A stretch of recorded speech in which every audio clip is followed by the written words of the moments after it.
Amis de la Formule 1, ce qui vient de se passer lors des qualifications sprint de Zandvoort est exactement le genre de moment qui vous fait bondir de votre siège.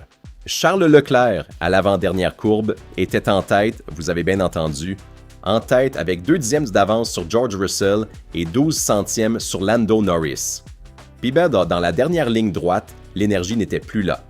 Russell a atteint 317 km/h, Norris 307 et Charles s'est arrêté à 302. Voilà comment une pole déjà dans la poche s'est transformée en 3e place à seulement 50 millièmes de seconde. Je vous raconte aussi le choix audacieux de Ferrari, parce qu'à Maranello, ils ont monté le nouveau fond plat sur les 2 voitures sans l'avoir jamais essayé, même pas un seul tour, une démonstration de force incroyable. Ensuite, il y a le cas Lewis Hamilton, seulement 7e et clairement en dessous de son niveau, avec une hypothèse précise sur les raisons de ses difficultés. Et je vous donnerai le chiffre que personne ne regarde vraiment. Le rythme de course de la Ferrari lors des essais libres était véritablement excellent. Et vous savez bien que la Scuderia a tendance à sacrifier le tour lancé pour être redoutable en course. Et enfin, les mots de Leclerc sur le programme de développement. Maintenant, je vous raconte tout dans le détail. Si vous ne voulez manquer aucune mise à jour sur Ferrari et sur la Formule 1, laissez un like à la vidéo et abonnez-vous à la chaîne pour rester toujours informé. Cela dit, commençons tout de suite avec l'analyse détaillée. Partons du début, parce que la seule session d'essais libres disponible a déjà dit énormément de choses. Ferrari a terminé 4e et 5e, mais le chiffre important n'est absolument pas la position. La SF26 a montré un équilibre excellent dès le départ, avec un train avant solide et un train arrière capable de suivre sans se décomposer, même à la traction, et cela malgré des conditions d'adhérence de la piste loin d'être idéales. Les basses températures semblent aider considérablement la monoplace italienne. Et il y a eu une différence intéressante entre les 2 pilotes dans la préparation du pneu. Lewis Hamilton a obtenu son meilleur temps principalement grâce à une mise en température plus efficace de l'avant en début de tour et à une bonne interprétation des longues courbes rapides du secteur central, tandis que Charles Leclerc a semblé en difficulté dès la première courbe. Mais ensuite, le Monégasque a montré un train arrière simplement parfait dans la dernière partie du circuit, sur toute la portion de poussée jusqu'à la ligne d'arrivée. Ce n'est pas un hasard si le meilleur temps absolu du 3e secteur a été le sien. Le point faible semblait se confirmer sur le tour lancé et dans la capacité à extraire toute la performance du pneu tendre, même si l'on parle d'écarts extrêmement réduits par rapport aux concurrents. Mais les simulations de rythme de course, tant d'Hamilton que de Leclerc, ont été franchement excellentes, et c'est un détail qui pèse énormément parce que Ferrari a historiquement tendance à sacrifier quelque chose sur le tour lancé pour être bien plus forte sur la distance. Et maintenant, la décision qui illustre parfaitement l'état d'esprit de Maranello. Lors des essais libres, le nouveau fond plat n'avait été utilisé ni par Leclerc ni par Hamilton afin de préserver les seuls exemplaires disponibles.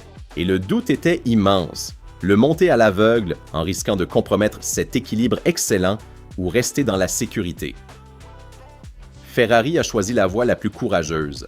Lors des qualifications sprint, le nouveau fond plat a été monté sur les 2 monoplaces sans l'avoir jamais essayé, même pas pour un seul tour.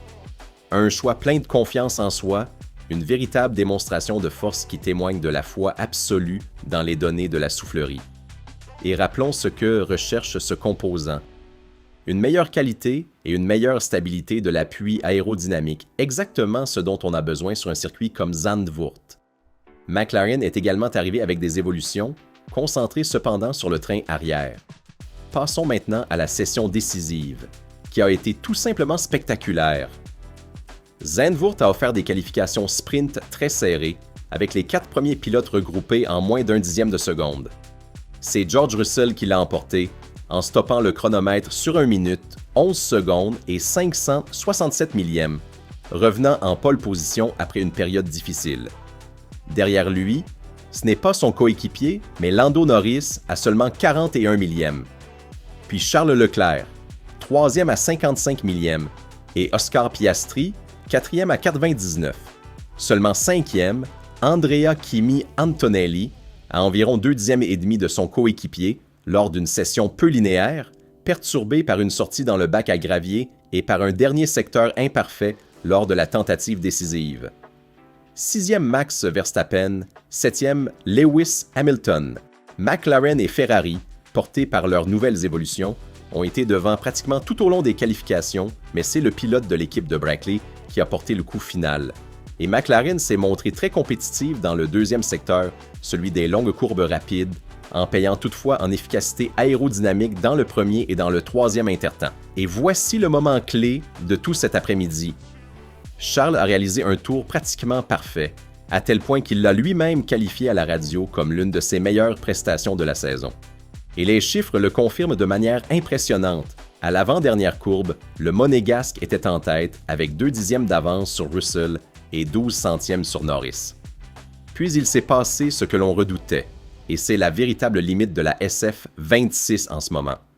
Dans la dernière zone de récupération d'énergie, il n'y en avait plus. Russell a atteint 317 km/h, Norris 307, tandis que Charles s'est arrêté à 302. 5 km/h de moins que le leader sur cette dernière portion, et voilà qu'une pole pratiquement déjà acquise s'est transformée en troisième place. 50 millièmes de seconde, pratiquement rien, perdus tous dans le dernier bout de ligne droite vers l'arrivée. Mais ne nous méprenons pas sur ce résultat, parce que cette troisième place reste très bonne. Leclerc s'est inséré entre les deux McLaren, plaçant sa voiture en deuxième ligne avec un écart infime par rapport à la tête, et cela sur un circuit historiquement peu favorable aux monoplaces du cheval cabré. Et maintenant, le cas de l'autre côté du garage parce que Lewis a été clairement en dessous de son niveau. Le septuple champion du monde a commis une erreur dans le premier secteur avec une correction brusque et rapide qui lui a inévitablement fait perdre du temps.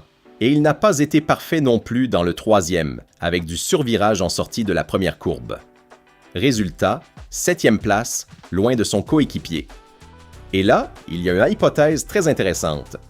Peut-être que le changement de fond plat a été plus difficile à digérer pour Hamilton, tandis que Leclerc s'est montré beaucoup plus habile à s'adapter dans ce type de situation. C'est un aspect à surveiller parce que dès avant les qualifications de demain, un ajustement de réglage pourrait lui faciliter la mise en température des pneus et lui permettre d'aller nettement plus vite. Voyons maintenant ce qu'a dit le Monégasque en arrivant aux Pays-Bas, parce que le tableau qu'il a brossé est très lucide. Il y a un programme de développement très clair et il reste encore beaucoup de choses que nous voulons améliorer. Il est très clair où se trouvaient les principales limites de cette première partie de saison. Le moteur et la puissance dont nous disposons actuellement par rapport au groupe propulseur des concurrents sont les points sur lesquels nous manquons le plus et c'est là que se concentre notre travail. Et après ce que nous avons vu dans le final du Tour de Charles, vous comprenez bien à quel point cette analyse est juste. Leclerc a ensuite expliqué comment l'équipe travaille. Il y a un groupe dédié au moteur, et il y a aussi des départements qui travaillent sur le châssis et sur l'aérodynamique pour des aspects très différents. Le programme est déjà établi, nous savons où nous voulons aller, et c'est une bonne chose. Et il a ajouté un détail technique vraiment important. Avec les générations de voitures précédentes, le fait qu'elles touchaient beaucoup le sol était très difficile à gérer, et parfois on n'obtenait pas ce que l'on voyait en soufflerie. Nous n'avons vraiment pas eu ce problème cette année, et c'est très positif pour le développement. Voilà aussi pourquoi Ferrari a eu suffisamment confiance pour monter un fond plat jamais essayé auparavant. Et il y a un dernier sujet que le Monégasque a voulu souligner avec force, celui de l'exécution opérationnelle. Si l'on pense au dernier week-end, je pense qu'en tant qu'équipe, nous aurions pu faire un meilleur travail en termes d'exécution, un aspect tellement important lors d'une année comme celle-ci. Je pense que c'est plus important que jamais. La communication est toujours fondamentale, mais cette année, les moindres erreurs que vous pouvez commettre en termes de planification durant le week-end ont un impact massif. Et en élargissant le regard vers les concurrents, Leclerc a ajouté une observation qui vaut pour tout le monde. Lorsque nous avons fait l'analyse de la première moitié du championnat, je pense qu'il est évident que l'on n'avait pas vu cela depuis longtemps. Il y a eu beaucoup de points perdus par toutes les équipes. Cela est dû avant tout au fait que ces voitures sont très complexes à optimiser. La bataille est loin d'être terminée.